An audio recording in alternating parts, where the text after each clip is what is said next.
আসসালামু আলাইকুম ভিউয়ার্স, কেমন আছেন সবাই? আশা করি সবাই অনেক ভালো আছেন। সবার সুস্বাস্থ্য কামনা করে আজকের ভিডিও শুরু করতেছি। তার আগে আমি ক্ষমা চেয়ে নিচ্ছি যে অনেকদিন পরে ভিডিও আপলোড করতেছি। কারণ অনেকদিন থেকে ভিডিও আপলোড করতে পারি নাই।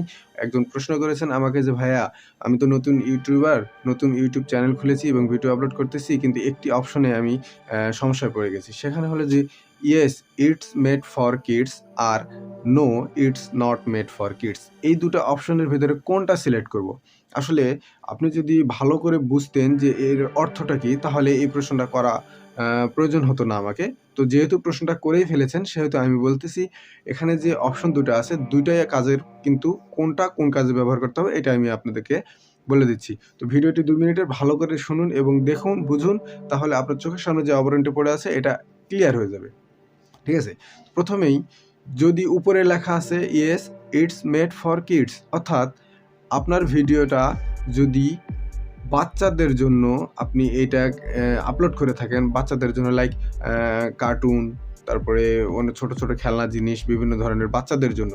বোঝা যায় যে এগুলো বাচ্চাদের ভিডিও নয়। এ ধরনের ভিডিও যদি আপলোড করে থাকেন, তাহলে আপনাকে উপরেরটাই সিলেক্ট করতে হবে, yes, it's made for kids, যদি বাচ্চাদের জন্য হয়। আর যদি বাচ্চাদের জন্য না হয়, ব্লগ-টলগ বা বিভিন্ন ধরনের ভিডিও আপলোড করে রাখেন, টেক রিলেটেড বিভিন্ন ধরনের ভিডিও, যেগুলো বড়দের জন্য, যারা বড়রা বুঝবে, বাচ্চারা বুঝতে পারবে না। সেক্ষেত্রে আপনাকে নিচেরটা সিলেক্ট করে দিতে হবে, no, it's not made for kids.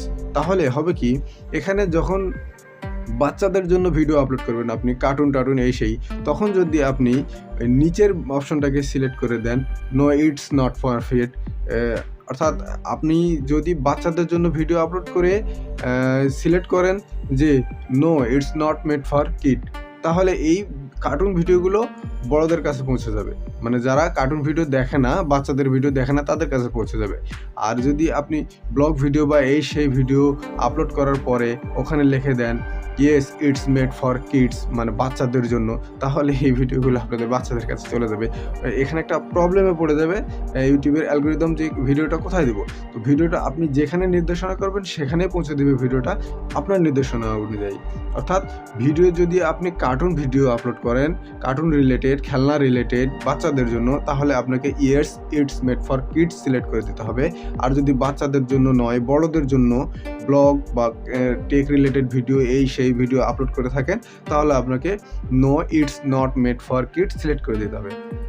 আশা করি বিষয়টি বোঝাতে পেরেছি। যদি বিষয়টি খুব ভালোভাবে বুঝে থাকেন, ভিডিওতে একটি লাইক করে দিবেন, ভিডিও থেকে যদি একটু উপকৃত হন।